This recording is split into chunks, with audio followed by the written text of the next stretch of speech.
Hello guys.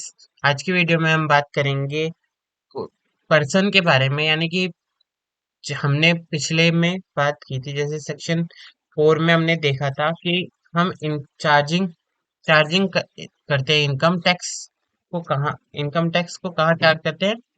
Person की total income और उसकी टैक्स चार्जेस यानी कि टैक्स लायबिलिटी को निकालने के लिए। तो आज हम देखेंगे कि पर्सन कौन होता है और उसकी इनकम को किस तरीके कैसे कैलकुलेट किया जाता है। इनकम क्या पे टैक्स किस तरीके से कैलकुलेट किया जाता है। सबसे पहले income person person income tax act के सेक्शन 2 क्लॉज 31 में गिव डिफाइन है। सबसे पहले इसमें आते हैं इंडिविजुअल। इंडिविजुअल यानी it means a natural person that is human being. It includes male, female, minor, unsound mind, third gender etcetera. इसमें कोई भी मेल, फीमेल या अनसाउंड माइंड या माइनर हो, कोई भी आ सकता है इंडिविजुअल के अंडर, कोई भी natural person, not artificial person. उसके बाद आता है Hindu undivided family. Hindu undivided family यानी कि किसी भी फैमिली की, हिंदू या सिख, बौद्ध, इनकी कोई फैमिली है, उन्होंने का कोई बिजनेस है, तो हिंदू अनडिवाइडेड फैमिली के अंदर अपने बिजनेस को रजिस्टर करा सकते हैं। या कोई भी फैमिली अपने एक बिजनेस तैयार कर सकती है, हिंदू अनडिवाइडेड फैमिली के अंडर आती है वो। कंपनी अपनी दो तरीके की होती है, इंडियन कंपनी, इंडियन कंपनी यानी कि जो कंपनी इंडिया के अंदर इनकॉर्पोरेटेड हो, अगर under section companies act 2013 and किसी भी स्टेट लॉ के अंदर। और फॉरेन कंपनी जो भी इंडिया के बाहर इनकॉर्पोरेटेड हो। Partnership firm partnership firm means defined partnership act 1932 and LLP act 2008। यानी कोई भी पार्टनरशिप फर्म जो कम पार्टनरशिप एक्ट 1932 और एलएलपी एक्ट 2008 के अंडर डिफाइन हो, वही वो पार्टनरशिप फर्म के अंडर आती है। उसके बाद एसोसिएटेड ऑफ पर्सन यानी group of firm and companies and etcetera. जब इनका ग्रुप बन जाता है इन पर्सन्स का, तो वो एक एसोसिएशन ऑफ पर्सन बनाते हैं, एओपी तैयार करते हैं। बॉडी ऑफ इंडिविजुअल यानी कि जब सिंग इंडिविजुअल्स लोग, नेचुरल पर्सन्स मिलके एक जॉइंट वेंचर तैयार करते हैं, तो वो बॉडी ऑफ इंडिविजुअल आता है, जिसमें हर कोई एक इंडिविजुअल होता है और मिलके एक जॉइंट वेंचर तैयार करते हैं। लोकल अथॉरिटी जैसे ग्राम पंचायत, म्यूनिसिपल, ये सब लोकल अथॉरिटीज के अंदर अंदर आते हैं। और आर्टिफिशियल ज्यूरिडिक्शन पर से एजेपी, जो ऊपर के छह में छह में से किसी भी के अंदर ना आए, वो आर्टिफिशियल ज्यूरिडिक्शन के अंदर आते हैं। जैसे कि डिटीज यानी कि जैसे मंदिर, मस्जिद, उनको डिटीज कहते हैं। बार काउंसिलिंग, यूनिवर्सिटीज, ये सब इसी के अंडर आते हैं। उसके बाद कुछ एग्जांपल्स हैं, जैसे एक रजिस्टर्ड फर्म भी फर्म के अंडर आता है। Reliance industry company, municipal corporation law authority, Gokul Dham AOP या BOI, mister Karn individual, Golu HUF B and company joint venture, AOP and BOE, Alex limited USA की कंपनी में इनकॉर्पोरेशन, लेकिन फिर भी वो कंपनी के अंदर आएगी। उसके बाद एसएससी के बारे में भी हमने बहुत पढ़ा था कि एसएससी जो है वो टैक्स पे करता है, लेकिन उसी के साथ इसका प्योर डेफिनेशन, प्योर तो बिल्कुल प्योर नहीं है, लेकिन इसकी कुछ शॉर्ट में हमने बात कर रखी है। Section two clause section 2 clause 7 में इसको डिफाइन किया गया है। Assessee it means person required to pay tax और any other sum under income tax act, tax law, यानी कि कोई भी पर्सन जो या तो टैक्स पे कर रहा है, या तो इनकम टैक्स लॉ के अंडर किसी भी तरीके की एक पेनल्टी या अमाउंट को पे करेगा, तो वो एसएससी कहलाएगा। इनकम टैक्स लॉ के अंडर, कहीं और नहीं, इनकम टैक्स लॉ के अंदर अगर वो कोई पे करता है, तो वो एसएससी कहलाएगा। All assessee are person but all person are not assessee. सारे एसएससी एक पर्सन तो होते हैं, वो चाहे फर्म हो, कंपनी हो, इंडिविजुअल हो, कोई भी हो, लेकिन सारे पर्सन्स एसएससी नहीं हो सकते, क्योंकि एक माइनर जो है वो पर्सन तो होता है, लेकिन वो एसएससी नहीं होता क्योंकि वो टैक्स पे नहीं करता। उसके बाद हम देखते हैं कि टैक्स रेट निकालने के क्या क्या तरीके हैं। दो तरीके से निकाल देता है, क्योंकि हमारे असेसमेंट ईयर 2024 25 और प्रीवियस ईयर 23 24 है, तो उसी के हिसाब से हम देखेंगे। जैसे जनरल टैक्स रेट यानी finance act 2023, general tax rate किसमें दिया है? फाइनेंस एक्ट 2023 के according general tax rate define किया जाता है। और special tax rate income tax act 1961 में गिवन है। Income tax rate, special act tax rate जैसे कि विनिंग पे बिटकॉइन शेयर्स का ट्रांसफर या सेल, शॉर्ट टर्म में लॉन्ग टर्म में अलग अलग है, ये हम बात आगे इसे अच्छे से करेंगे। सबसे पहले हम जनरल टैक्स रेट देखेंगे। जनरल टैक्स रेट के सबसे पहला केस आता है इंडिविजुअल एचयूएफ, एओपी, बीओआई और एजीपी, यानी कि जब इनकी इनकम होगी और वो रेजिडेंट भी हो सकते हैं और नॉन रेजिडेंट भी, क्योंकि बहुत सारे लोग ऐसे हैं जो इंडिया में रहते तो नहीं है लेकिन यहाँ बिजनेस है उनका, तो कभी कभार बिजनेस देखने आते हैं या उसके बैलेंस शीट चेक करने या प्रॉफिट देखने आते हैं। उनकी भी तो एक इनकम होगी, और जब वो इनका बिजनेस इंडिया में है तो उस बिजनेस पे की इनकम पे उस टैक्स को भरना। तो जब इन सब की इनकम होती है तो इनको 2,50,000 तक तो कोई टैक्स नहीं पे करना पड़ता। बेसिक एक्सेप्शंस होते हैं, एक्सेप्शन होते हैं, और उसके बाद 2,50,000 से 5 लाख तक उनको 5%, 5 lakh to 10 lakh 20%, more than 10 lakh 30%। जैसे to 2,50,000 dash dash 2,50,000 to 5 lakh 5%, 5 lakh to 10 lakh 20%, और more than 10 lakh 30% पे करना पड़ता है। ये अलग अलग स्लैब है, इनकम के हिसाब से अलग अलग स्लैब्स पे उनके टैक्स रेट डिसाइड होते हैं। अगर किसी की 10 लाख की इनकम है, 10 लाख की इनकम है तो उसको 2,50,000 तो उसे कुछ पे नहीं करना। फिर अगले 2,50,000 से 5 लाख के बीच में उसे 5%, 5 लाख टू 10 लाख पे 20%, और 10 लाख तक से ज्यादा अगर होती है तो 30% उसमें पे पे करना पड़ता है। फिर उसके बाद सेकंड केस आता है income senior of citizen. Senior citizen की इनकम यानी सीनियर सिटीजन की इनकम में हमेशा वो रेजिडेंट रहेंगे। अगर वो नॉन रेजिडेंट है तो भले ही वो सीनियर सिटीजन हो। और आगे एक हमारा केस है सुपर सीनियर सिटीजन, उसके बारे में डिस्कस करेंगे। अगर वो चाहे सीनियर सिटीजन हो या सुपर सीनियर सिटीजन, वो अगर नॉन रेजिडेंट है तो वो केस 1 में ही आएंगे, उनको 250 लाख वाला ही स्लैब स्टार्ट होगा उनका। लेकिन जो senior citizen resident of India भी है, वो उनका स्लैब, वो अगर उन पहली बात तो सीनियर सिटीजन है कौन? वो रेजिडेंट ऑफ इंडिविजुअल्स है ना कि कंपनी। और उनकी एज 60 ईयर्स हो चुकी है पिछले प्रीवियस ईयर में, प्रीवियस ईयर यानी कि 23 24 में। तो उनको 24 25 में क्या स्लैब्स उनके होंगे? 3 लाख तक उनको बेसिक एक्सेप्शन मिलेगा। फिर 3 से 5 5%, 5 से 10 20%, मोर देन 10 30% उनको स्लैब मिलेगा। इसी तरीके से जब सुपर सीनियर सिटीजन्स होंगे, उनका रेजिडेंट इंडिविजुअल होना चाहिए। इंडिविजुअल जो है इंडिया के, वो रेजिडेंट भी यहीं के होने चाहिए, और उनकी एज 80 ईयर्स हो गई हो प्रीवियस ईयर में। उनके टैक्स का स्लैब 5 लाख तक तो कुछ नहीं पे करना होता। 5 से 10 20% और मोर देन 10 30%। इसको याद रखना होगा, क्योंकि हर एक इनकम के हिसाब से हम इस स्लैब्स को डिवाइड करेंगे। अब देखो, जैसे अगर किसी की एज बर्थ 64 में हुआ है, पर अप्रैल 1964, तो 24 25 के असेसमेंट ईयर में उसको 3 लाख का एक्सेप्शन मिलेगा, क्योंकि उसकी एज 7 साल पिछले साल की, यानी कि 31 मार्च 2024 को उसकी एज 60 ईयर्स हो चुकी है। इसी तरीके से अगर किसी का 1944 को हुआ है तो 31 मार्च 2024 को वो 80 ईयर्स का हो चुका है, इसलिए उसको 5 लाख तक का एक्सेप्शन मिलेगा। टैक्स के बाद कुछ आते हैं सर चार्जेस।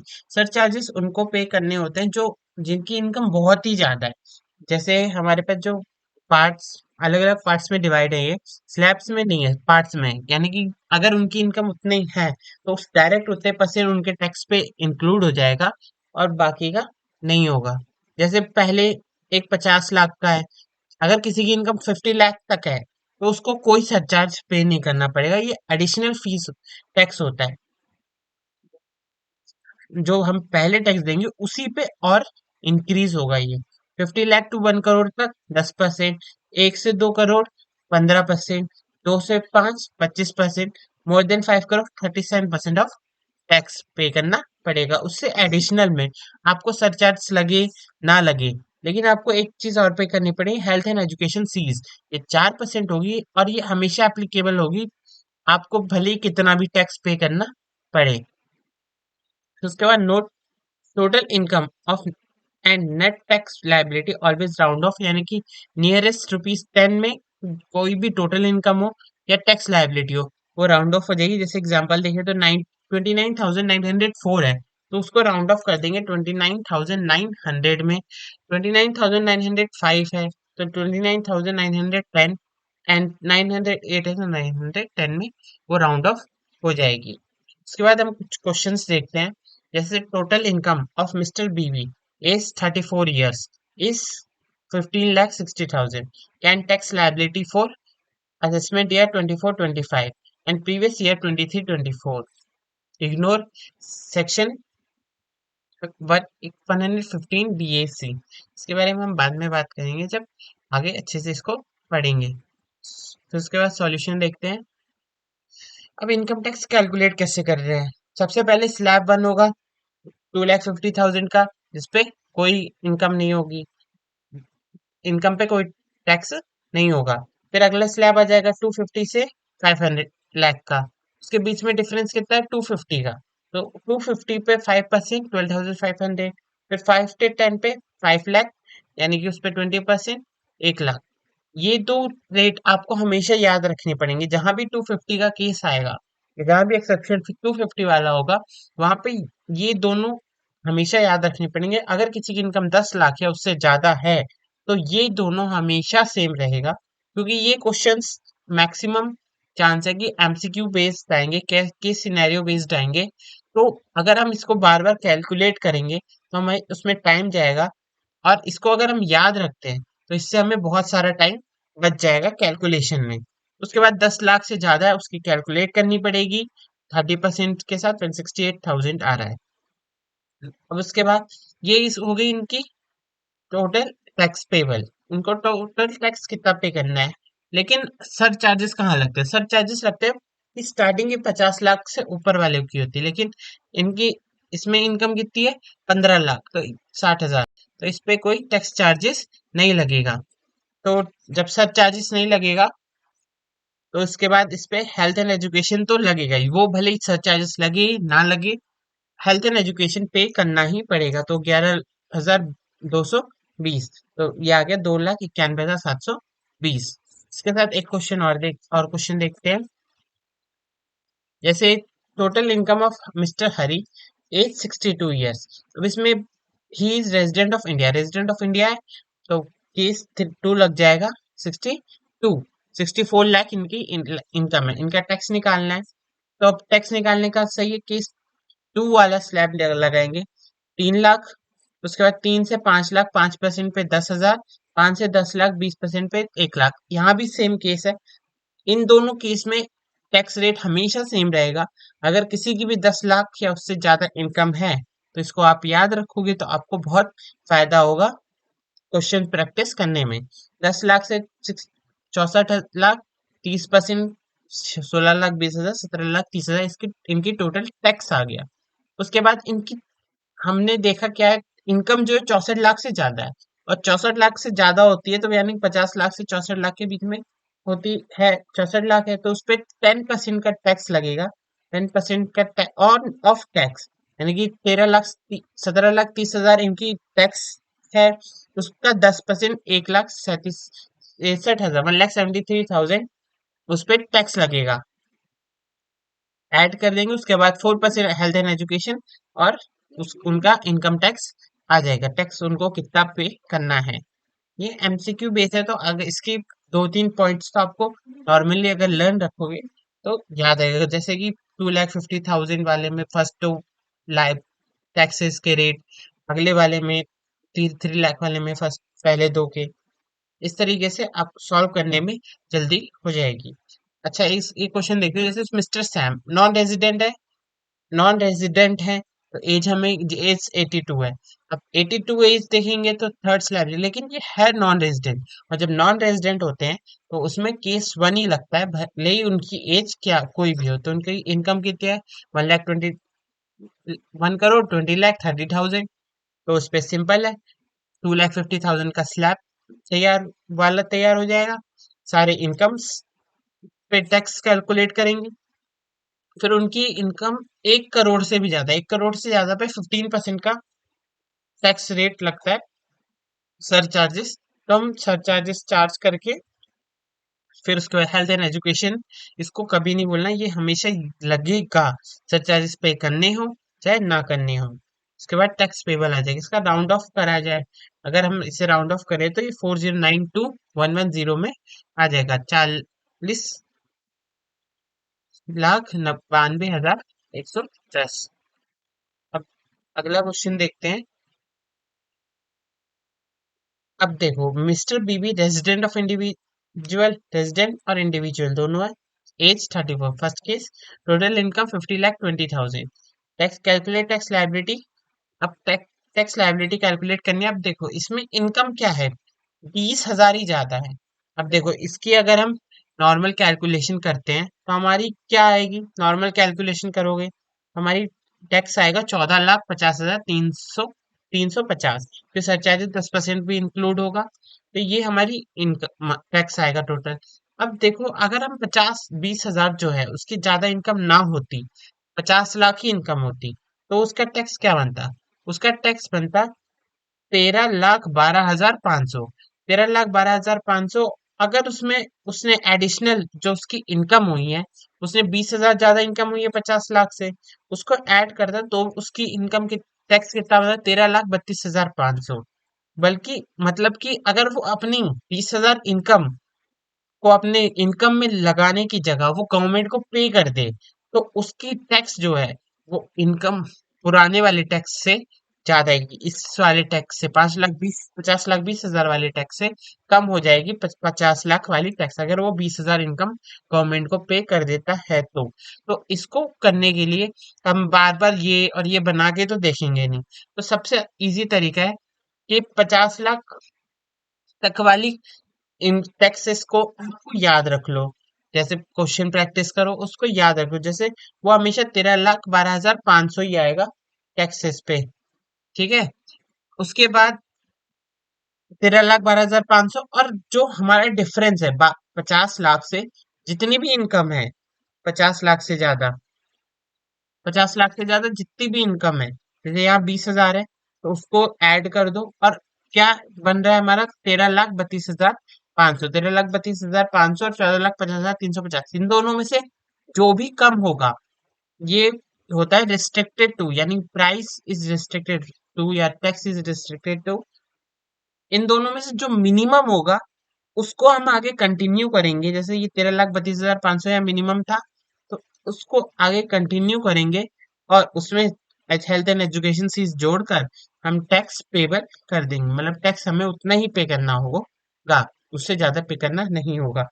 अगर ये ज्यादा आती और ये कम आता तो हम ये आगे लेके जाते और उतने पे ही लगा के पे करते, क्योंकि हम हमेशा चाहेंगे कि हमारा टैक्स वो कम से कम जाए, बल्कि हम तो चाहेंगे टैक्स जाए ही ना, लेकिन टैक्स देना पड़ता है। अगर हमारी इनकम दिख रही है तो उसी के हिसाब से हम काउंट करेंगे कि जो कम सबसे कम टैक्स होगा उसी को हम आगे कंसीडर करके पे करेंगे। एक क्वेश्चन और इसी पे, Ganga, miss Ganga is 65 years, resident individual, having total income कितनी है, 51 लाख, 51 लाख उसकी टोटल इनकम है। तो इसमें सबसे पहले तो 51 लाख पे थर्ड आएगा, क्योंकि सेकंड वाला केस आएगा क्योंकि उनकी एज 65 ईयर्स है, 65 ईयर्स उनकी एज है। तो सबसे पहले सेकंड केस आएगा तो अप टू 3 लाख, 3 लाख तक कोई इनकम नहीं। फिर 10,000, 1 लाख, 12 लाख, 30,000। हम ये तो नॉर्मल कैलकुलेशन हो जाएगी। सर चार्जेस ऐड कर देंगे, सर चार्जेस ऐड करके जो टोटल इनकम आएगी हमेशा उसी पे चेक करेंगे, ऐड कर देंगे। 14,74,000 आ गया। तो उसके बाद this amount is restricted to, फिर टैक्स ऑन 50 लाख, 50 लाख पे कितना टैक्स बन रहा है, 13,10,000 plus NTI net taxable income minus 50 lakh, यानी 50 लाख से जितनी ज्यादा है, एक यहाँ पे 51 लाख उनकी इनकम थी, 50 लाख से ज्यादा कितनी हुई, 1 लाख। तो उस 1 लाख को ऐड करेंगे तो हमारा 14 लाख 10,000 आ जाएगा, 14 लाख 10,000। अब देखो इसमें इन दोनों में से सबसे मिनिमम कौन है, तो 14 लाख 74 है, 14 लाख 10 है, तो इनका डिफरेंस 64,000 है। जो डिफरेंस होता है ना, वो मार्जिनल रिलीफ कहा जाता है। और गवर्नमेंट ये छूट देती है हमें कि हम अपनी इस इनकम इस पे टैक्स देंगे या इस पे टैक्स देंगे, क्योंकि हमें पता है कि हम हमेशा कम टैक्स देना चाहेंगे। हम एक्स्ट्रा टैक्स क्यों दे, उतनी तो हमें इनकम ही नहीं हो रही जितना हम उस पे टैक्स दे रहे हैं। तो 14 लाख 10,000 हम आगे कंटिन्यू करेंगे और 56,400 पे करके टैक्स पे करेंगे। जो ये रिलीफ है, ये गवर्नमेंट द्वारा ही दिया जाता है, ये नहीं कि हम अपनी मर्जी से इसको ट्राई करते हैं। गवर्नमेंट कहती है ये कि आप मार्जिन रिलीफ ले सकते हैं अगर आपकी इनकम टैक्स टैक्स से ज्यादा टैक्स बन रहा है। तो इसी के साथ ये कॉन्सेप्ट कंप्लीट हो गया। आगे की कॉन्सेप्ट के लिए नेक्स्ट वीडियो में मिलेंगे। Thank you.